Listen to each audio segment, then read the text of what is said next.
Hello class 11। तो कैसे हैं आप सब? आई होप आप सब अच्छे होंगे और मस्त होंगे। स्वागत है आप सभी का हमारे इस प्रारंभ सीरीज के अंदर, जहां पर 150 डेज में तीनों ही सब्जेक्ट्स अकाउंट्स, इकोनॉमिक्स और बिजनेस कंप्लीट करवाए जा रहे हैं, और वो भी बहुत इजी लैंग्वेज के साथ में। तो आज चलते हैं हम लोग डिमांड के चैप्टर में, जहां पर हम आगे और समझना स्टार्ट करेंगे। लास्ट क्लास के अंदर हम लोगों ने जो है लॉ ऑफ डिमांड, और उसके बाद में हमने इंडिविजुअल फैक्टर जो है अफेक्ट करते हैं डिमांड को, या मार्केट किस तरीके से डिमांड को इन्फ्लुएंस करता है, ये दो चीजें हमने कवर किया था बच्चों। आज की इस क्लास में हम कुछ और नई चीजें डिमांड के बारे में देखने जा रहे हैं। ये है हमारी प्रारंभ सीरीज का सेशन 2025 टू 2006 का। तो चलो उसको स्टार्ट करते हैं बेटा। सबसे पहले स्टार्ट करते हैं फंक्शंस ऑफ डिमांड, ठीक है ना, या डिमांड फंक्शन इसको बोलते हैं बेटा, कि सर डिमांड जो फंक्शन है वो किस तरीके से काम करता है, या मैं कहूं कि डिमांड किस तरीके से काम करता है। तो डिमांड बेटा, जनरली डिमांड को इन्फ्लुएंस होने के लिए चार चीजें चाहिए होती हैं बेटा। पहली चीज जो उन्हें चाहिए होता है, किसी भी कोमोडिटी की प्राइस। जब तक कोमोडिटी की प्राइस हमें नहीं पता होगी बेटा, तो हम कैसे बताएंगे कि डिमांड इंक्रीज हो रही है कि डिक्रीज हो रही है। इसीलिए डिमांड को फंक्शन करने के लिए सबसे पहले क्या चाहिए, एक कोमोडिटी की प्राइस। उस कोमोडिटी की प्राइस से ही हमें पता लगेगा कि डिमांड बढ़ रही है कि घट रही है। पहली चीज ये। दूसरी चीज बेटा, प्राइस ऑफ रिलेटेड गुड्स। मैंने कल भी इस बारे में बताया था। रिलेटेड गुड्स जनरली दो प्रकार के होते हैं, एक होता है सब्स्टिट्यूट गुड्स और दूसरा होता है कॉम्प्लीमेंट्री गुड्स, ठीक है ना। अब सब्स्टिट्यूट गुड्स मतलब क्या होता है, जहां पर हम एक गुड्स के सामने दूसरा गुड्स यूज कर सकते हैं। अगर आपके लिए टी अवेलेबल नहीं है मार्केट में, तो आप कॉफी से भी काम चला सकते हैं, that is called substitute goods. But बेटा, अगर आपके सामने कॉम्प्लीमेंट्री गुड्स हो तो बेटा कॉम्प्लीमेंट्री गुड्स तो वो गुड्स होते हैं जिनको एक साथ यूज किया जाता है। क्या किया जाता है बेटा? एक साथ यूज किया जाता है। दोनों अलग अलग यूज नहीं हो सकते, और अलग अलग उन दोनों का कोई मीनिंग भी नहीं है। जैसे कि ये मार्कर अधूरा है इंक के बिना, तो इंक और मार्कर क्या हो गए? कॉम्प्लीमेंट्री गुड्स हो गए बेटा। एक कार और एक पेट्रोल, ये भी कॉम्प्लीमेंट्री गुड्स है बेटा। तो इनके प्राइस से दूसरे गुड्स के ऊपर क्या हमें फैक्ट देखने को मिलता है डिमांड का, इसी वजह से हमारे पास में दूसरा जो पॉइंट है वो यही है कि प्राइस ऑफ रिलेटेड गुड्स पता होना चाहिए, अगर हमें डिमांड को ऑपरेट करना है या फंक्शन अगर डिमांड करता है तो बच्चों। Is that clear? यहां तक मेरी बात समझ में आई बेटा आप लोगों को? चलो आगे देखते हैं बेटा। नेक्स्ट है सबसे इंपॉर्टेंट, कंज्यूमर की इनकम। कंज्यूमर की इनकम भी हमें बताएगी कि प्राइस बढ़ रही है, सॉरी क्या बोल रहा हूं, कंज्यूमर की इनकम भी हमें बताएगी कि डिमांड बढ़ रही है कि घट रही है। क्योंकि अगर कंज्यूमर की इनकम बढ़ेगी तो जाहिर सी बात है अपनी डिमांड को भी बढ़ाएगा, ठीक है। और अगर कंज्यूमर की इनकम कम हो रही होगी तो भी जाहिर सी बात है वो अपनी डिमांड को कम करेगा। Is that clear? तो कंज्यूमर की जो इनकम होती है वो डिसाइड करती है कि डिमांड बढ़ेगी कि घटेगी। तो डिमांड फंक्शन करने के लिए हमारे पास में नेक्स्ट कंज्यूमर इनकम का होना भी बहुत जरूरी होता है बच्चों। लास्ट है कंज्यूमर टेस्ट। बिल्कुल, अगर टेस्ट नहीं होगा या हमें पता नहीं चलेगा तो डिमांड कैसे पता लगेगी कि किसी पर्टिकुलर प्रोडक्ट की डिमांड ज्यादा है कि कम है बच्चों। अगर कोई चीज टेस्ट में है, कोई चीज फैशन में है, तो उसकी डिमांड बढ़ेगी बढ़ेगी। अब जो चीज टेस्ट में नहीं है, फैशन में नहीं है, तो उसकी डिमांड कम होनी ही होनी है। तो इसीलिए इन चार चीजों का होना बहुत इंपॉर्टेंट होता है एक डिमांड फंक्शन के लिए बेटा। Is that clear? बात समझ में आ गई आप लोगों को? चलो आज आगे एक और चीज देखते हैं। देखो बेटा, इस दुनिया में ना कुछ ऐसी चीजें हैं, ये इंसानों के ऊपर भी अप्लाई होता है, कि उनके ऊपर कोई लॉ काम ही नहीं करता है। वैसे हमारे डिमांड में भी है। जिस तरीके से हमने लॉ ऑफ डिमांड सोचकर बनाया ना, फिर भी उसके बावजूद भी कुछ चीजें ऐसी हैं जिस पर हम जितना चाहें कोशिश कर लें, but law of demand apply उनके ऊपर नहीं होगा। क्या नहीं होगा बेटा? लॉ ऑफ डिमांड अप्लाई नहीं होगा। उसे कहते हैं exception of law of demand. क्या कहते हैं बेटा? Exception of law of demand.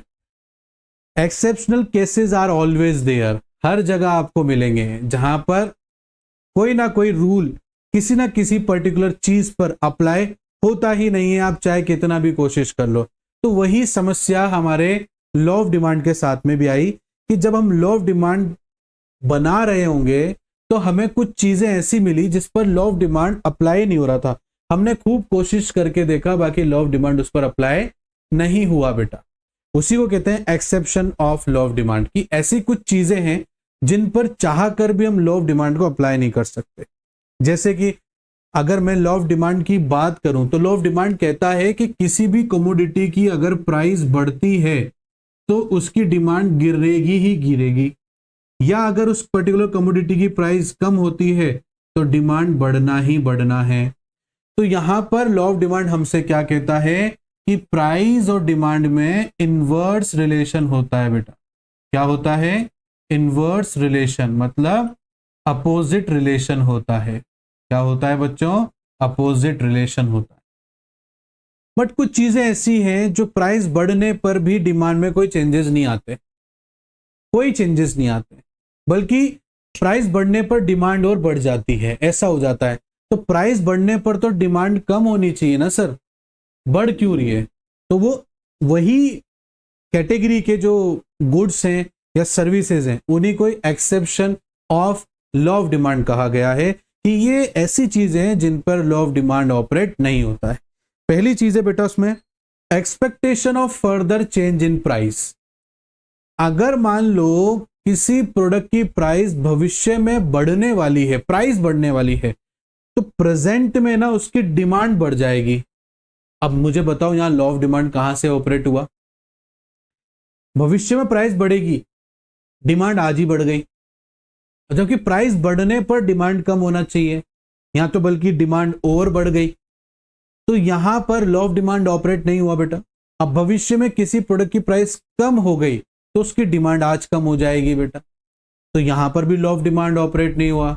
इसीलिए यहां पर लिखा गया है expectation of further change in price जो है आपका एक्सेप्शनल केस है, कि मतलब यहां पर लॉ ऑफ डिमांड ऑपरेट नहीं होता है।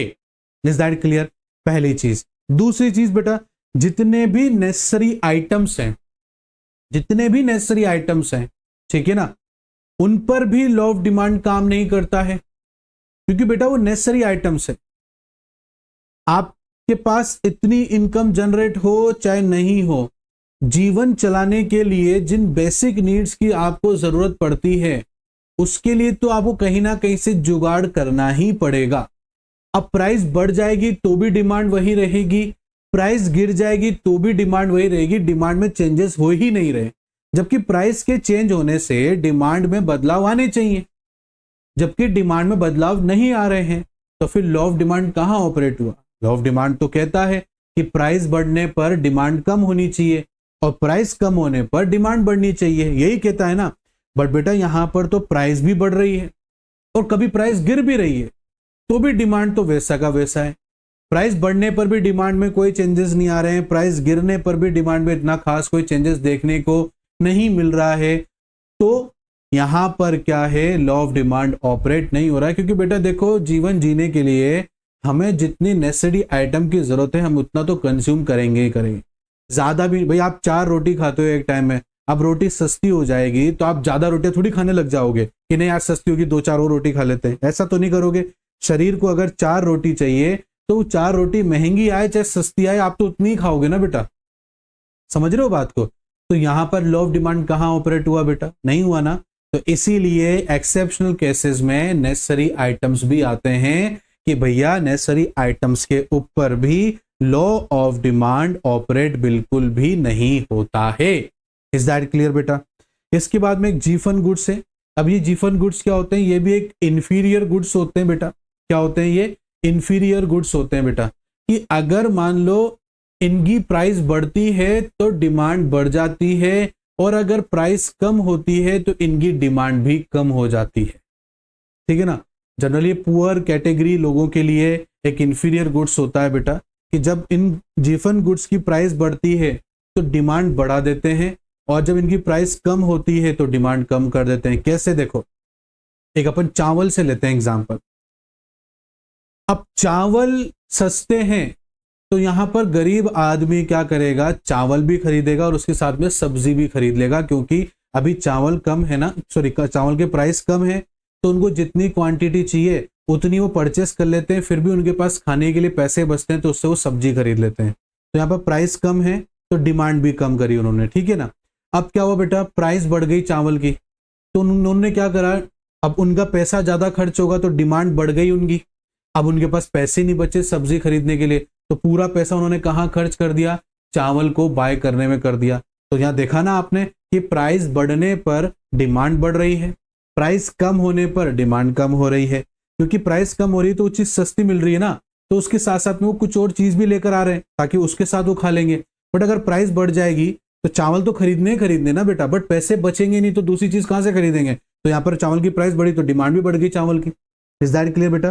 तो ऐसे गुड्स को हम जीफन गुड्स कहते हैं। अब बताओ यहाँ पर लॉ ऑफ डिमांड कहाँ ऑपरेट हुआ बेटा, हुआ ही नहीं लॉ ऑफ डिमांड यहाँ ऑपरेट। इसीलिए जीफन गुड्स भी जो है वो एक्सेप्शनल केसेस में आता है, मतलब एक ऐसा केस जहां पर इकोनॉमिक्स का लॉ ऑफ डिमांड ऑपरेट होता ही नहीं है।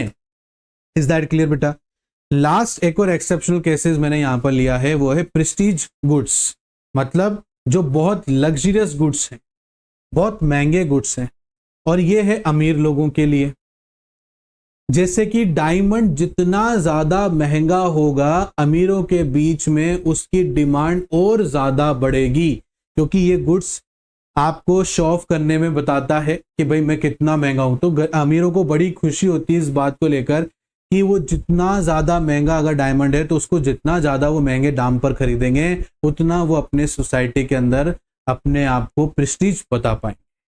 तो इसलिए डायमंड के साथ देखा गया है कि वो जितना महंगा होता है लोग उसकी उतनी ही डिमांड करते हैं, और जितना सस्ता वो हो जाएगा अगर तो लोग उसकी डिमांड करना भी कम कर देंगे। अब बताओ बेटा यहाँ पर क्या लॉ ऑफ डिमांड ऑपरेट हुई क्या? यहाँ तो प्राइस बढ़ने पर भी डिमांड बढ़ रही है, प्राइस घटने में भी डिमांड घट रही है, जबकि क्या होना चाहिए, ये होना चाहिए कि प्राइस बढ़े तो डिमांड कम हो, प्राइस कम हो तो डिमांड बढ़े। तो यहाँ पर प्रेस्टिजियस गुड्स में भी लॉ ऑफ डिमांड ऑपरेट नहीं होता है, क्योंकि ये भी एक एक्सेप्शनल केसेस है जो हमें बताता है कि यहाँ पर भी लॉ ऑफ डिमांड ऑपरेट नहीं होता है। इज दैट क्लियर बच्चों? मेरी बात आपको अच्छे समझ में आ गई बेटा? तो यहां तक हमारा जो लॉ ऑफ डिमांड है बेटा वो कंप्लीट होता है, उससे रिलेटेड जो भी जुड़े हुए छोटे छोटे कुछ जो कॉन्सेप्ट्स थे वो मैंने यहां तक कवर कर लिए हैं बेटा।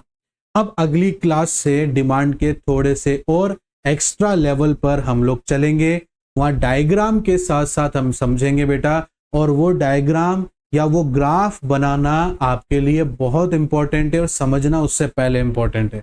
क्वेश्चन में आपसे पूछा जाए कि ग्राफ बनाना है या नहीं बनाना है, कुछ भी नहीं बोला है, बोल दिए तो बनाना है, और कुछ नहीं बोला है तो भी बनाना है, इतना इंपॉर्टेंट है ग्राफ। तो अब अगली क्लास से हम लोग ग्राफ सीखेंगे और साथ ही साथ में कुछ इंपॉर्टेंट कॉन्सेप्ट भी हम लोग डिमांड के देखने वाले हैं। अगर आज से अभी इस क्लास में कोई भी डाउट अगर आपको आता है बेटा तो आप हमसे पूछ सकते हैं कमेंट के जरिए, कमेंट करो बेटा, वहां हम आपको जवाब देंगे। साथ ही साथ में अगर आपको आज की क्लास अच्छी लगी बेटा तो कमेंट बॉक्स में जरूर बताया करो कि सर क्लास में सब कुछ अच्छे से समझ में आया है, क्योंकि इसी से हमारा मनोबल बढ़ता है और हम और कोशिश करते हैं आप लोगों के लिए कि और इजी मेथड ढूंढे जिससे हम आपको समझा सकें। और साथ ही साथ में बेटा लाइक जरूर करना, अपने बाकी सभी दोस्तों के साथ में भी शेयर करना, और सब्सक्राइब करना और बेल आइकन को प्रेस करना बिल्कुल मत भूलना। मिलता हूं नेक्स्ट क्लास में एक नए टॉपिक के साथ, तब तक के लिए thank you and bye bye बच्चों।